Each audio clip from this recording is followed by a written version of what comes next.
Serge, Bonjour à tous les frères dans le monde entier. Je suis le frère cher de CL de l'île de la Réunion, docteur enseignant de la parole de Dieu en Yahushua Mashiach, notre Seigneur Jésus-Christ. Et bienvenue à toutes les nouvelles personnes qui se connecteront à la chaîne pour visionner la chaîne, car sur cette chaîne, nous parlons que de Yahushua Mashiach, notre Seigneur Jésus-Christ, pour l'édification de tout un chacun des frères en Christ qui aiment la parole de Dieu, qui aiment le Seigneur.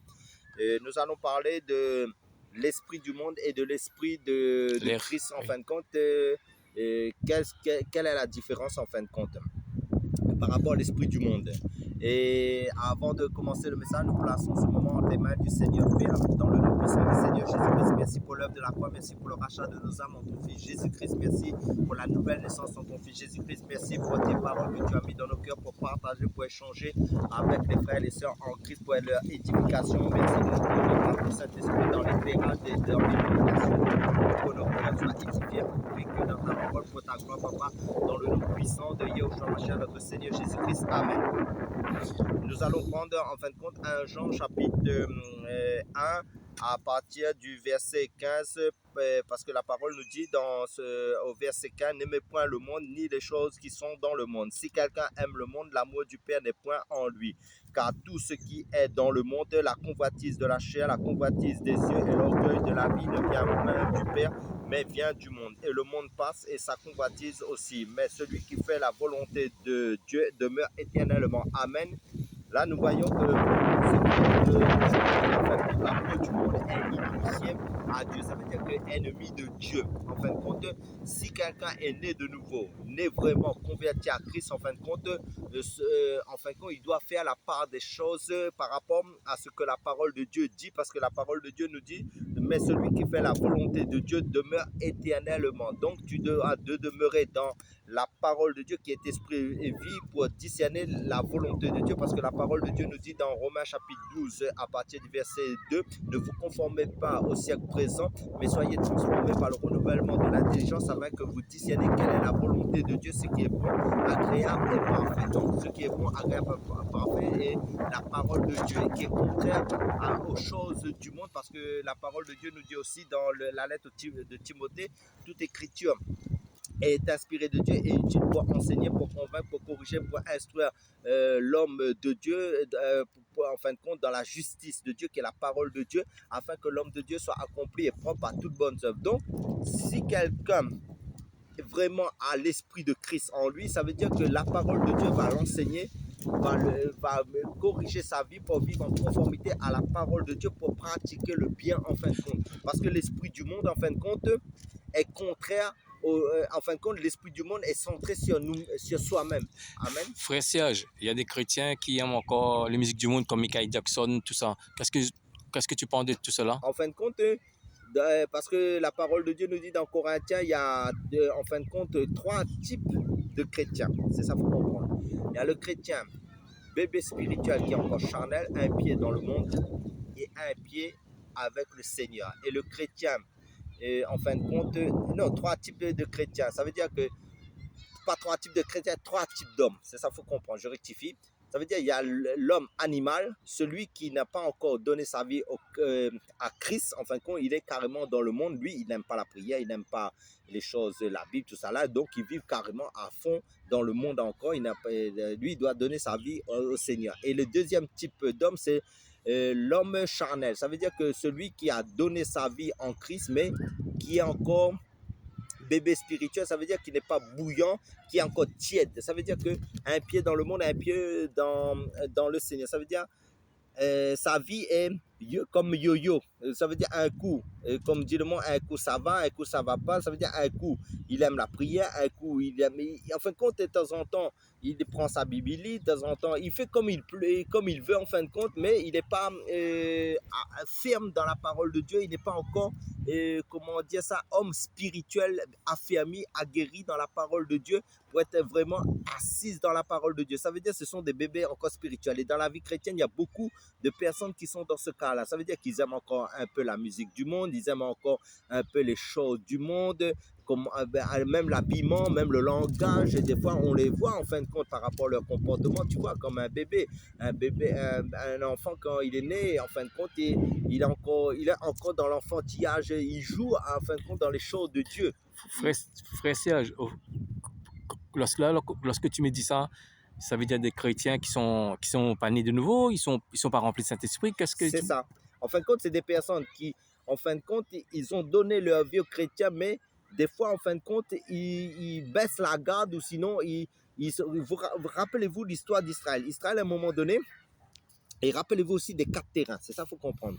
Et par rapport à la parabole du semeur, ça veut dire que ce sont un peu les chrétiens, c'est pas le quatrième terrain et le quatrième terrain qui portait du fruit avec persévérance. Ça veut dire qu'il y a des chrétiens, en fin de compte, ce qu'il faut comprendre par rapport à, je passe d'abord par rapport à l'histoire d'Israël. Israël, en fin de compte, en sortant de l'Égypte, et ils passent de Dieu a testé leur cœur pour savoir si vraiment ils aimaient Dieu en leur faisant traverser le désert, mais il y avait 33 stations. Ça veut dire que Dieu les a éprouvés par la faim, les a éprouvés par toutes sortes d'épreuves.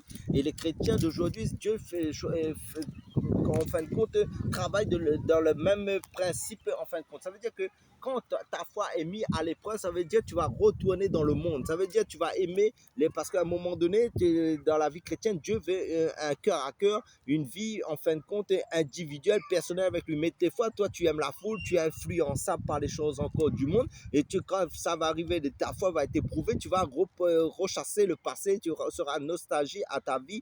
Et quand tu étais dans le monde, comme Israël, à un moment donné, quand Dieu l'a fait passer dans le désert, il donné la manne, tous les jours il mangeait la manne. Ça veut dire qu'à un moment donné, il repensait au melon, au concombre, à la viande de l'Égypte, parce ils mangeaient leur chair. En fait, quand leur chair réclame les choses du monde, en fait, c'est ça qu'il faut comprendre. Et maintenant, il y a des chrétiens qui sont comme cela. Quand ils sont dans la vie chrétienne, ils vont dire, tout le temps il faut prier, tout le temps il faut lire la Bible, tout le temps il faut vivre une vie de discipline. Mais à un moment donné, ils ont la nostalgie d'écouter la musique du monde, ils ont la nostalgie d'aller vers les païens pour avoir le même comportement.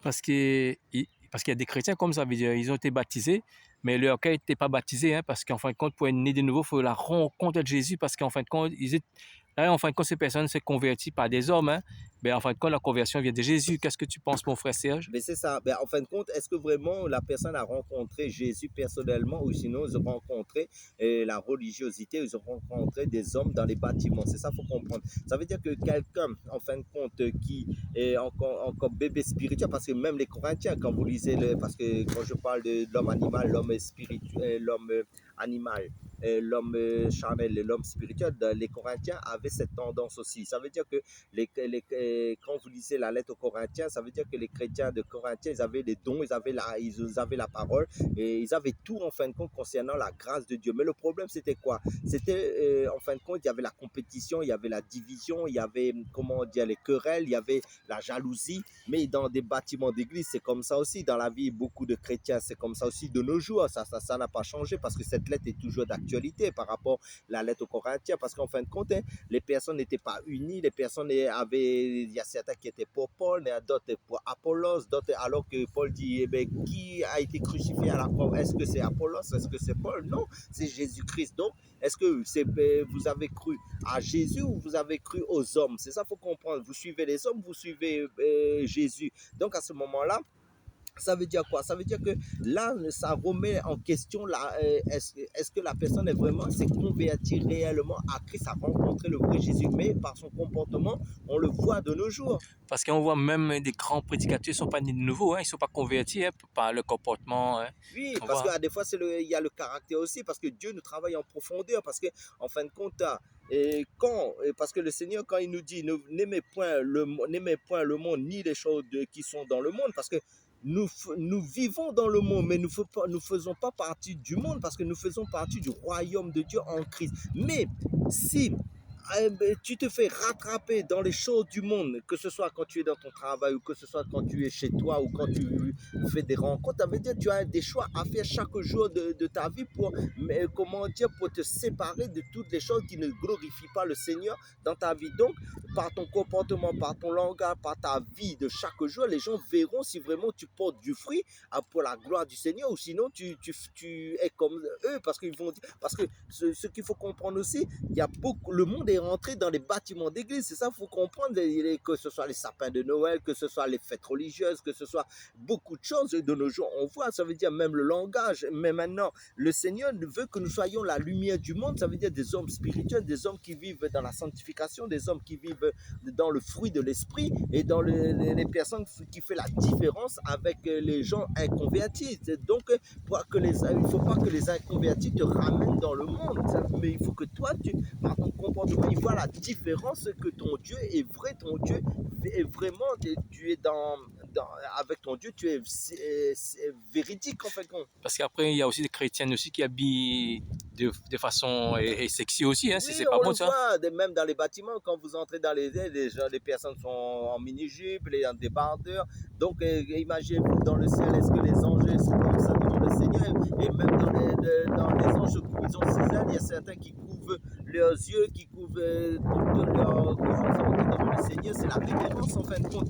Mais maintenant, le truc, c'est quoi? C'est que dans la vie chrétienne, il n'y a pas la crainte du Seigneur. Beaucoup de chrétiens n'ont pas la crainte du Seigneur en fin de compte. Ils vivent selon le monde et ça, on le voit parce que le Seigneur a dit aussi à la fin du mois, comment plus le temps va avancer, ça veut dire que on verra la différence entre ce qui sert à Dieu et ce qui ne sert pas à Dieu. Pourquoi? Parce que plus la personne est dans le monde, en fait, le monde c'est un test pour les chrétiens pour voir si vraiment ils vont se séparer des choses du monde ou sinon ils vont collaborer avec les choses du monde et en fin de compte ils vont affirmer leur affermir démontrer que leur foi est vivante en fin de compte pour dire aux personnes, moi je suis pas dans ces choses-là, je suis plus dans l'alcool, je suis plus dans les querelles, je participe plus aux œuvres mortes des ténèbres, je participe plus aux fêtes païennes qui ne glorifient pas le Seigneur Jésus-Christ parce que mon Dieu, comme Joseph, quand la femme de Potiphar voulait coucher avec lui, il a dit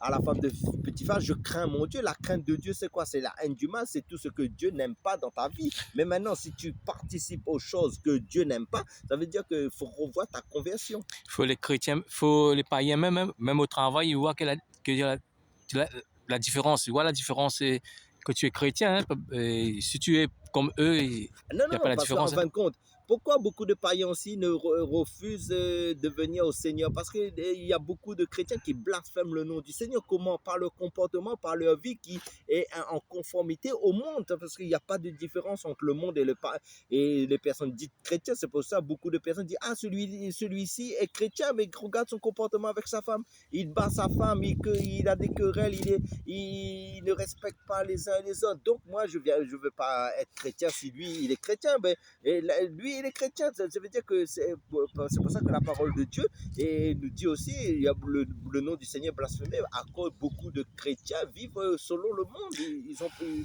font pas la différence.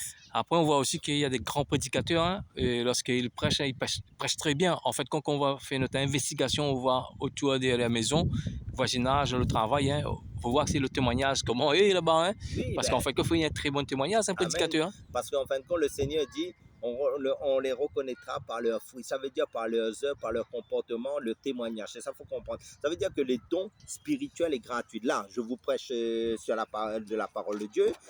En fin de compte, je dis, par exemple, j'apporte l'édification dans la vie des chrétiens. Je donne un exemple. Mais maintenant, c'est un don spirituel parce que, en fin de compte, je ne force pas, comme j'ai toujours dit. Donc, Dieu, en fin de compte, me donne cette capacité de parler la parole de Dieu. Mais le truc, c'est quoi?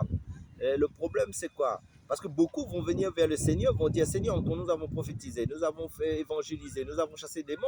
Mais Judas n'a pas chassé les démons, Judas n'a pas évangélisé, Judas aussi n'a pas fait l'œuvre mais Judas était voleur. Donc, sa vie était une vie, en fin de compte, qui avait une autre face.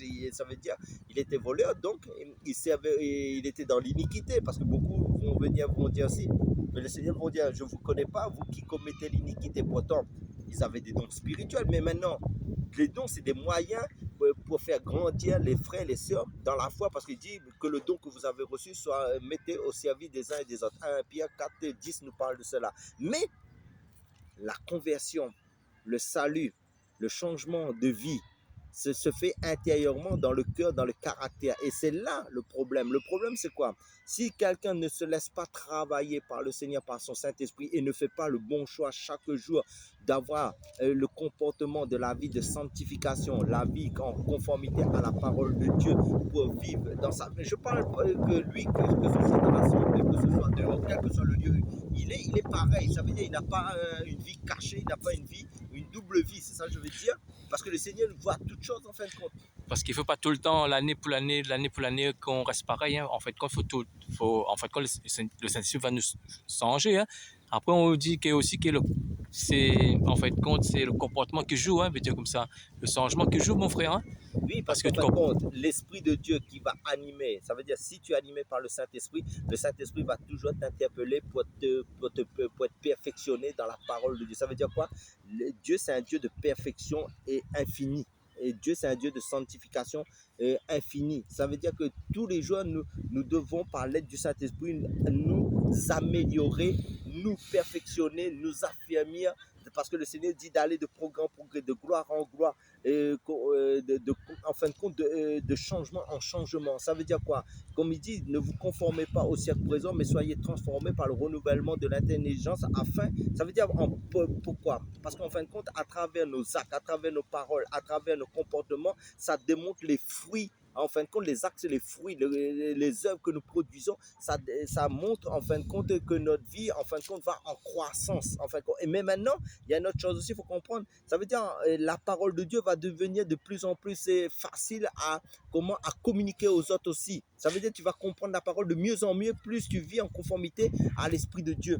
Parce que le témoignage joue beaucoup. Hein. Même apôtre Paul, lorsqu'il était converti, on voit que son témoignage, il a resté longtemps parce qu'en fait, quand il était persécuté l'Église, hein, ouais, parce qu'en fait, même si nous sommes convertis, on voit que la conversion veut dire le témoignage, il reste. Hein, oui, parce que très important d'être. Oui, parce qu'en fin de compte, ce qu'il faut comprendre, notre témoignage sera notre vêtement de lin. C'est ça qu'il faut comprendre. Parce que quand aux noces de l'agneau, quand il nous parle, l'épouse est revêtie d'un fin lin, qui sont les œuvres justes des saints. Ça veut dire le témoignage par rapport à ce que nous avons fait sur cette terre en conformité à la parole de Dieu, parce que nous avons été façonnés, transformés, parce que c'est Jésus qui bâtit son église. Ça veut dire que nous allons produire des fruits en constance, avec persévérance. C'est ça qu'il faut comprendre. Ça veut dire que nous n'allons pas faire comment un coup nous sommes bouillants, ça veut dire que nous allons en croissance. Ça veut dire comme un arbre, au plus il vieillit, en fin de compte, il porte beaucoup de fruits. Il porte beaucoup. Ça se multiplie au fil des années. Donc, nous, en tant que chrétiens, si nous avons une communion avec le Seigneur, une vie de consécration, une vie qui est assidue et avec le Seigneur par le Saint-Esprit, et nos comportements de plus en plus ça évolue. Parce que le mal, vous savez, dans l'autre sens aussi, le mal, quand il évolue, il va plus dans le mal. Mais nous, en tant que chrétiens, ça veut dire que disciplinés à la parole de Dieu, ça veut dire que notre vie sera visible aux yeux du monde. Donc ça va marquer les esprits sur cette terre. Ça veut dire que nous allons impacter notre génération, parce que les personnes voudront connaître notre Dieu. Amen. Après aussi, en fait, compte, excuse-moi de te couper là. Et en fait, quand on voit que pour être chrétien, là, on va, pour vraiment, si tu es vraiment converti, c'est les parents, hein, c'est ta femme, les enfants, la famille de tout. Là, toi, tu vas dire si tu es chrétien, parce que là ils vont voir que là, le changement. Hein. Oui, lorsqu'on va prêcher comme ça, sur YouTube, comme ça, c'est rien, hein, les gens vont nous écouter. Après, c'est le témoignage, hein, de ma femme et de ta famille. Hein. Parce qu'en fait, comme tu l'as dit tout à l'heure, en fait, quand un chrétien doit rester pareil, il intègre, hein, et pareil même devant le Connect Travail, même si nos parents, même si les gens ne voient pas, on reste toujours pareil, il intègre. Hein. Là, vraiment, c'est des chrétiens vraiment convertis qui nous avons rencontré Jésus, parce qu'il y a des chrétiens qui ne sont pas rencontré Jésus. Hein. Oui, c'est ça. Mais parce qu'en fin de compte, ce qu'il faut comprendre aussi, là, nous sommes sur YouTube. Imagine-toi, si notre vie n'est pas en conformité aussi à la parole de Dieu, et si nous faisons l'œuvre de Dieu dans la vérité, vous savez que l'ennemi, il ne va pas nous laisser tranquilles, hein? Parce qu'il y a les sorciers qui regardent YouTube aussi. Il y a toutes sortes de personnes qui servent Satan aussi. Donc, il va essayer de nous lancer des flèches aussi pour nous amener aussi dans les choses du monde. Vous comprenez, dans la compromission. Parce que, imaginez-vous, parce que l'ennemi, il sera toujours aux aguets pour essayer de dévier les vrais chrétiens aussi de la foi, du bien, et d'amener pour aller donner un faux témoignage. Et c'est ça qu'il faut comprendre. Ça veut dire, parce que la parole de Dieu nous dit, celui qui veut vivre pieusement seront persécutés aussi. Là, nous savons aussi que la persécution, c'est à cause que notre vie, en fin de compte, est en conformité à la volonté de Dieu. C'est pour ça qu'il y a des fois, ne soyez pas étonnés si vous voyez, il y a des commentaires et des personnes nous attaquent en commentaire sur notre chaîne. C'est normal parce que l'ennemi, ça dérange le camp de l'ennemi, ça dérange le monde parce qu'il faut comprendre aussi, le monde est régi par l'esprit du diable, l'esprit du prince, le prince de l'air. En fin de compte, lui, il ne veut pas que la parole de Dieu, la vérité soit et vous éclaire à travers cette chaîne. C'est normal. C'est pour ça, ne soyez pas étonnés si vous voyez toutes sortes de commentaires, de critiques, des commentaires malveillants à notre rencontre. C'est normal parce que la vérité, l'ennemi, ça dérange l'ennemi et comme je dis, le monde, l'esprit du monde, c'est pas l'esprit de Dieu, hein, c'est l'esprit de l'antichrist. Parce qu'il y a beaucoup de chrétiens qui n'ont pas rencontré Jésus parce qu'en fait, quand la rencontre avec Jésus, la parole est délicieuse, c'est un régal. Hein?